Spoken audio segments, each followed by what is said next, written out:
नमस्कार मित्रों, स्वागत है आप लोगों का हमारे जेआईवी एंड सीआईवी मेड सिंपल के इस चैनल में। तो दोस्तों, हम लोग एवीएम के मैक्सिमम टॉपिक को की शॉर्ट नोट को कवर कर लिए हैं। आज मैं आप लोगों के लिए क्विक रिवीजन सेशन लेकर आया हूं दोस्तों, जो कि एवीएम का हम लोग यूनिट 1 से यूनिट 20 को कवर करेंगे। यानी कि मान के चलिए मॉड्यूल ए और मॉड्यूल बी को हम लोग कवर करेंगे दोस्तों। तो अगला 15 से 20 मिनट को आप लोग ध्यान से सुनिए, तो आपका दोनों मॉड्यूल का इंपॉर्टेंट फॉर्मूला रिवाइज हो जाएगा। तो जिन लोगों ने मेरा वो क्रैश कोर्स का वीडियो 1 से लेकर 30 तक देखा है, उनके लिए ये सीरीज़ काफ़ी हेल्पफुल होगी। वो क्विक रिवीजन फास्टली कर पाएंगे, क्योंकि मैंने वहाँ भी समझाया था इन सभी चीज़ों को। और कम टाइम में यदि आपको रिवाइज करना है तो ये सीरीज़ आपके लिए काफ़ी महत्वपूर्ण साबित होगी, खासकर एग्जामिनेशन से पहले। तो आइए दोस्तों, शुरुआत करते हैं अपने यूनिट 2 के सप्लाई एंड डिमांड के एक इंपॉर्टेंट फार्मूला से, जो कि था प्राइस इलास्टिसिटी से। उसका फार्मूला है दोस्तों percentage change in quantity demanded. इसे हम लोग नंबरेटर में लिखेंगे और डिनोमिनेटर में लिखेंगे हम लोग परसेंटेज चेंज इन प्राइस को। ठीक है दोस्तों, तो प्राइस का में जो परसेंटेज चेंज आ रहा है उसको डिनोमिनेटर में लिखिए, और क्वांटिटी डिमांडेड में जो परसेंटेज चेंज आ रहा है उसे नंबरेटर में लिखिए। तो आपको दोनों को डिवाइड करेंगे तो आपको मिल जाएगा प्राइस इलास्टिसिटी। अब आइए हम लोग यूनिट 3 हमारा मनी सप्लाई एंड इन्फ्लेशन, आइए इसके इंपॉर्टेंट फॉर्मूले को देखते हैं। तो दोस्तों, M1 हमारा क्या क्या होता है। M1 के अंदर जनता के पास जो पैसा है वो आता है, plus demand deposit with bank आता है, और अदर डिपॉजिट विद आरबीआई आता है दोस्तों। M2 में क्या आता है दोस्तों, M2 में M1 तो आता ही है, उसके साथ सेविंग डिपॉजिट और पोस्ट ऑफिस सेविंग बैंक आता है दोस्तों। तो ध्यान रखिएगा, सेविंग डिपॉजिट ही लेना है। M3 में क्या आता है, तो M3 में M1 तो आता ही है दोस्तों, लेकिन उसके साथ टाइम डिपॉजिट आता है दोस्तों। बैंकिंग सिस्टम के साथ जो टाइम डिपॉजिट है वो भी हम लोग M3 में लेते हैं। अब दोस्तों M4 में क्या आता है, M4 में M3 आता है, plus all deposit with post office saving bank आता है, except NSC, except national saving certificate. तो दोस्तों, ये सभी चीज़ आपको पता होनी चाहिए। इसका मैंने ट्रिक भी बताया था अपने वीडियो लेसन में। तो जिन लोगों को ट्रिक नहीं पता है याद रखने का, वो मेरे वीडियो लेसन में जाएँ और उसे देखें, आपको ट्रिक याद हो जाएगा। चलिए, अब अभी इसके बाद हम लोग एक और फॉर्मूला देखते हैं, जो कि था जीडीपी डिफ्लेटर से रिलेटेड। ये जो जीडीपी डिफ्लेटर है वो यूनिट 4 से है दोस्तों। यूनिट 4 आपको पता होगा मनी सप्लाई एंड इन्फ्लेशन से। तो जीडीपी डिफ्लेटर का फॉर्मूला होता है nominal GDP upon real GDP into 100। अब दोस्तों, थ्योरी ऑफ इंटरेस्ट पे आ जाइए। थ्योरी ऑफ इंटरेस्ट में सबसे पहला जो थ्योरी है वो है क्लासिकल थ्योरी, या केन्स थ्योरी भी कहते हैं इसे हम लोग डिमांड एंड सप्लाई थ्योरी भी कहते हैं दोस्तों। ये जेम केन्स का एक किताब है जिसका नाम है general theory of employment, interest and money. तो इसके अकॉर्डिंग जेम केन्स ने क्या कहा था कि रेट ऑफ इंटरेस्ट जो है वो एक मॉनिटरी फेनोमेना है दोस्तों।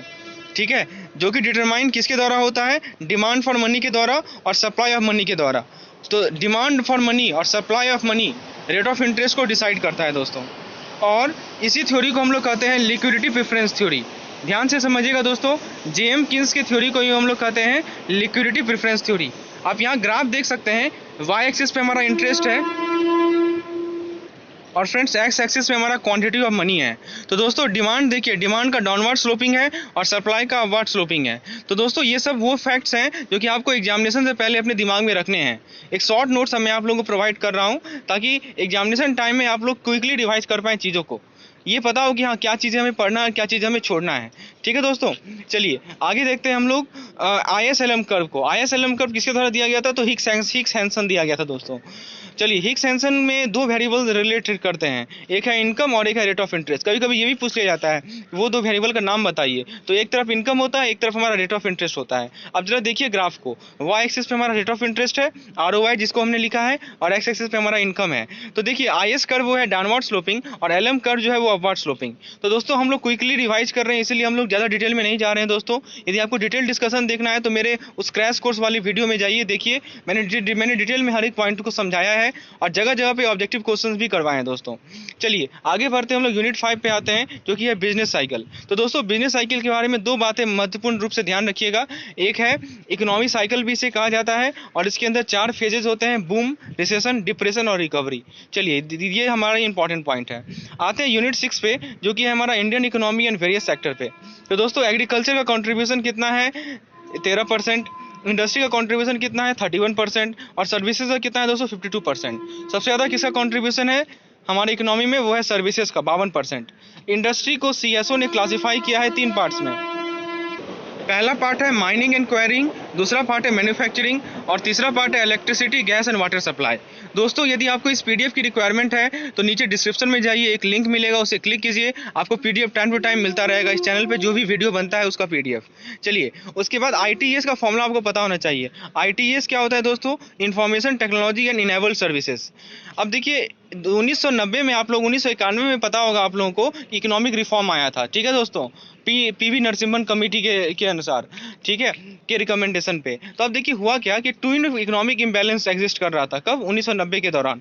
वो कौन कौन से इकोनॉमिक इम्बैलेंस थे? पहला था फिस्कल क्राइसिस और दूसरा था एक्सटर्नल पेमेंट क्राइसिस। चलिए आगे बढ़ते हम लोग यूनिट 8 पे आते हैं। दोस्तों यूनिट 8 पे हम लोग देखते हैं monetary policy and fiscal policy को। तो इसके रिलेटेड हम लोगों ने डिटेल में डिस्कशन किया था। फिलहाल एक पॉइंट याद रखिए, एफआरबीएम एक्ट। एफआरबीएम का फुल फॉर्म है fiscal responsibility and budget management act, ठीक है, और ये कब लॉ में आया था? तो अगस्त 2003 में आया था।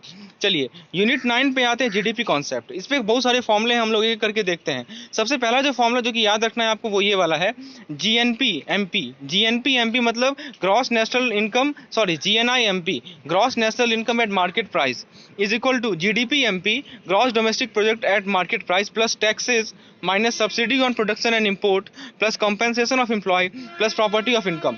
दोस्तों ये फॉर्मूला काफ़ी इंपॉर्टेंट है, इसे आप लोग याद रखेंगे।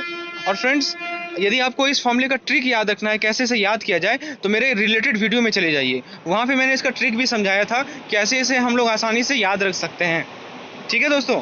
चलिए उसके बाद दूसरा फॉर्मूला जो कि याद रखना है इस टॉपिक से, वो है जीएनपी का। जीएनपी का फॉर्मूला क्या होता है दोस्तों? जीएनपी बराबर GDP plus Nafiya. NFIA, NFIA होता है net factor income from abroad, ठीक है, ये याद रखिएगा।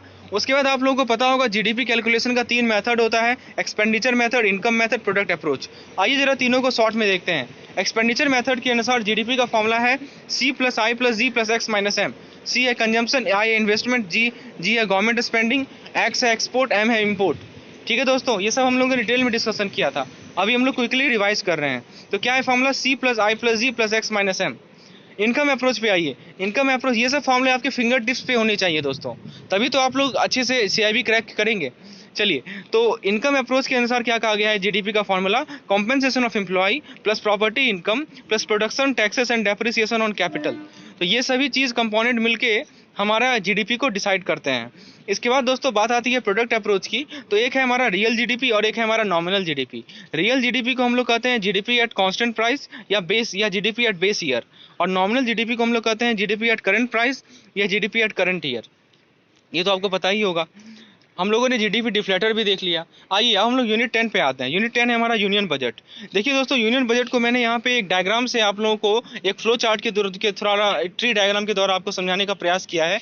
देखिए यूनियन बजट का 2 पार्ट है, एक पार्ट है रिसिप्ट और एक पार्ट है हमारा एक्सपेंडिचर। रिसिप्ट को फर्दर 2 पार्ट में डिवाइड किया गया, रेवेन्यू रिसिप्ट और कैपिटल रिसिप्ट। रेवेन्यू रिसिप्ट होता है हमारा कम साल के लिए, 1 साल से कम के लिए, और कैपिटल होता है बहुत सालों तक, ठीक है दोस्तों। तो उसी तरह एक्सपेंडिचर को 2 पार्ट में डिवाइड किया गया है, एक है प्लान एक्सपेंडिचर और एक है non plan expenditure.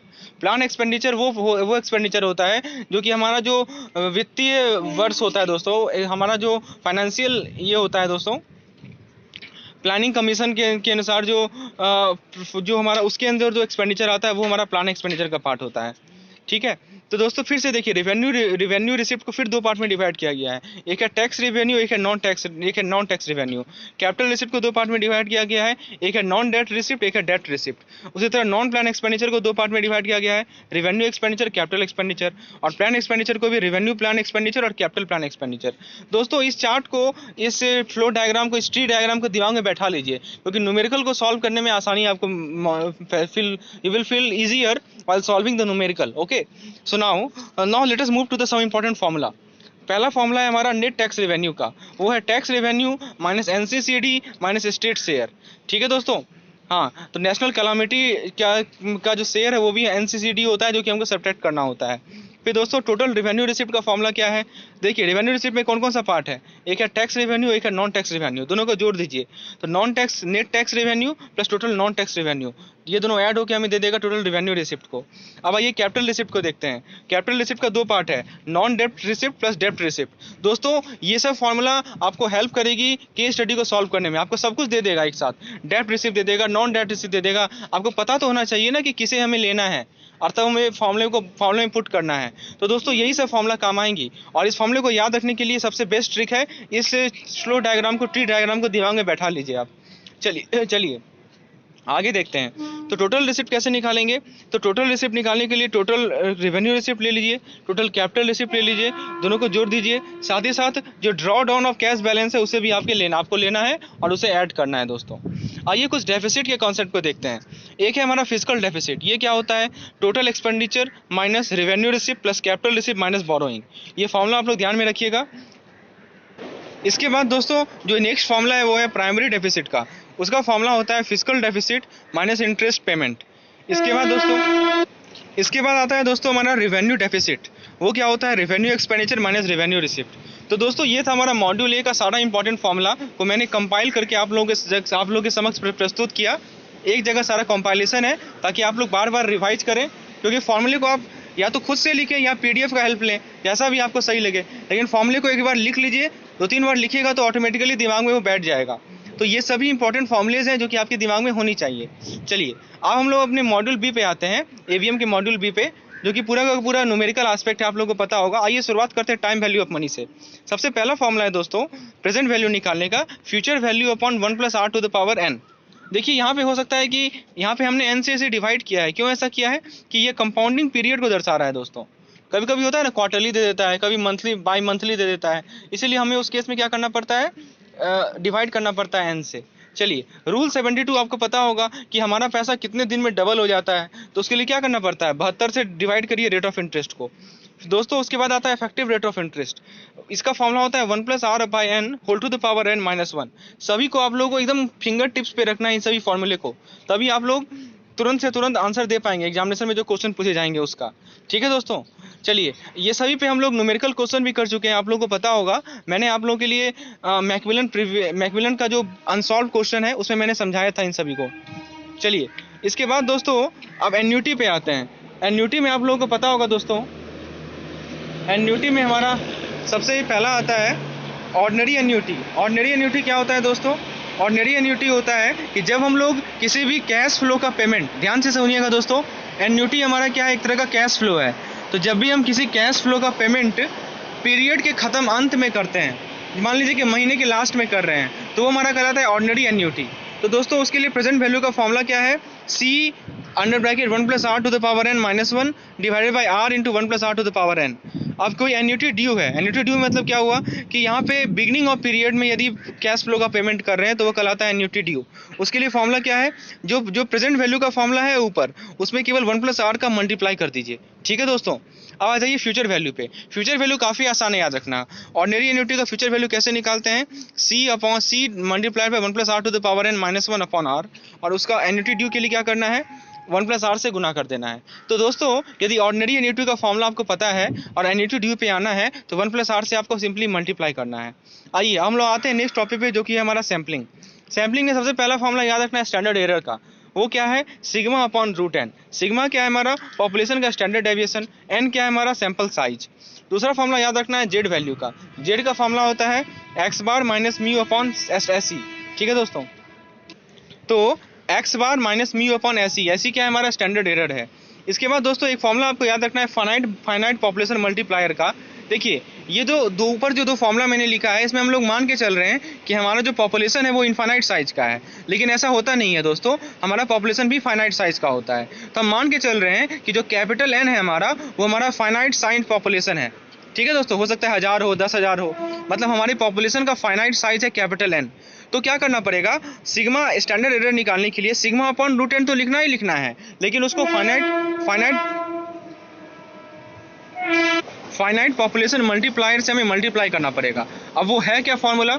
√of capital N minus small n divided by √ capital N - 1। इसे ही कहते हैं हम लोग फाइनाइट पॉपुलेशन मल्टीप्लायर। अब आइए दोस्तों हम लोग कोरिलेशन एंड रेग्रेशन का इंपॉर्टेंट क्वेश्चन देखते हैं। दोस्तों R आपको पता होगा वो होता है हमारा कोएफिशिएंट ऑफ कोरिलेशन। इसका वैल्यू हमेशा -1 से +1 के बीच में होता है। यदि R का वैल्यू 0 है, देखिए एक या तो पॉजिटिव कोरिलेशन होगा या नेगेटिव कोरिलेशन होगा। यदि R का वैल्यू 0 है तो देयर इज नो कोरिलेशन, और R का वैल्यू यदि 1 है तो उतना परफेक्ट कोरिलेशन होता है दोस्तों। ये सब मैंने हम लोगों ने डिस्कस किया था। अब देखिए दोस्तों R का फॉर्मूला क्या होता है, मैं एक ही फॉर्मूला बताऊंगा जिसको आपको याद रखना है। वो है covariance of x and y upon sigma x into sigma y। Covariance of X and Y कैसे निकालते हैं, तो देखिए summation of X Y divided by capital N minus X bar into Y bar bracket close divided by sigma X into sigma Y. अब देखिए sigma X का formula मैंने लिखा है under root summation of X square divided by N minus X bar का whole square. Sigma Y का formula है under root summation of Y square divided by N minus Y bar का whole square. अब देखिए regression का जो equation है दोस्तों वो है हमारा y is equal to A plus B X, जिसमें b निकालने के लिए कौन सा फॉर्मूला यूज करना है, summation of X Y minus N times X bar into Y bar whole divided by summation of X square minus N times X bar का whole square. और a निकालने के लिए क्या करना है, ए Y minus B x bar का formula use करना है दोस्तों।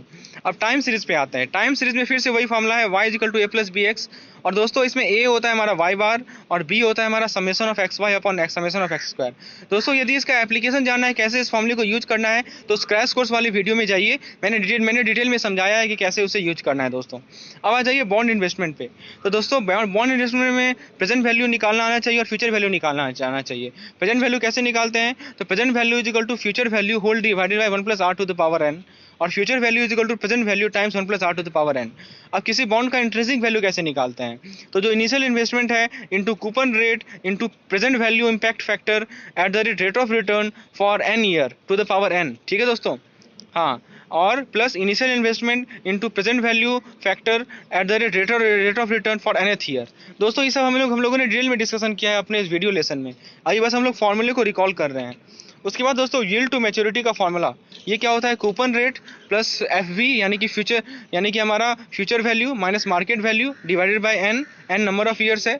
फिर उसके नीचे है F B plus M B whole divided by 2। इसके बाद दोस्तों करंट यील्ड का फॉर्मूला याद रखिएगा, coupon rate upon market value into initial investment. और ड्यूरेशन ऑफ बॉन्ड का फॉर्मूला याद रखिएगा, Macaulay duration divided by 1 plus yield. इसे हम लोग मॉडिफाइड ड्यूरेशन कहते हैं दोस्तों। एक तो ड्यूरेशन है, हम लोगों ने निकालना भी सीखा था ड्यूरेशन, उसको क्या करना पड़ता है 1 प्लस यील्ड से डिवाइड करना पड़ता है, तो हमें मिलता है मॉडिफाइड ड्यूरेशन। अब दोस्तों सबसे लास्ट टॉपिक है हमारा सिमुलेशन का, उसमें एक बार फ्लो चार्ट को समझ लीजिए। सबसे पहले क्या करना है, हमें स्टार्ट करते हैं, उसके बाद हम लोग प्रॉब्लम को डिफाइन करते हैं, उसके बाद हम लोग सिमुलेशन मॉडल को कंस्ट्रक्ट करते हैं। अब पैरामीटर के वैल्यू के स्पेसिफाई करेंगे और सिमुलेशन को रन करेंगे। उसके बाद दोस्तों रिजल्ट को इवैल्यूएट करेंगे और नया एक्सपेरिमेंट को प्रपोज करेंगे और फिर रुक जाएंगे।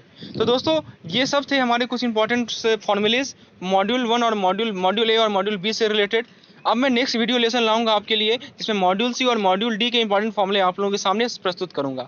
तो दोस्तों कैसा लगा आपको ये लेसन, जरूर कमेंट सेक्शन में बताइए। यदि पीडीएफ की रिक्वायरमेंट है तो नीचे डिस्क्रिप्शन में जाइए, लिंक पे क्लिक कीजिए, आपको पीडीएफ टाइम टू टाइम मिलता रहेगा। इस चैनल का हर एक पीडीएफ आपको मिलेगा। तो फ्रेंड्स लाइक जरूर कीजिएगा, चैनल को सब्सक्राइब कीजिए और मैक्सिमम लोगों के साथ इसे शेयर कीजिए। धन्यवाद।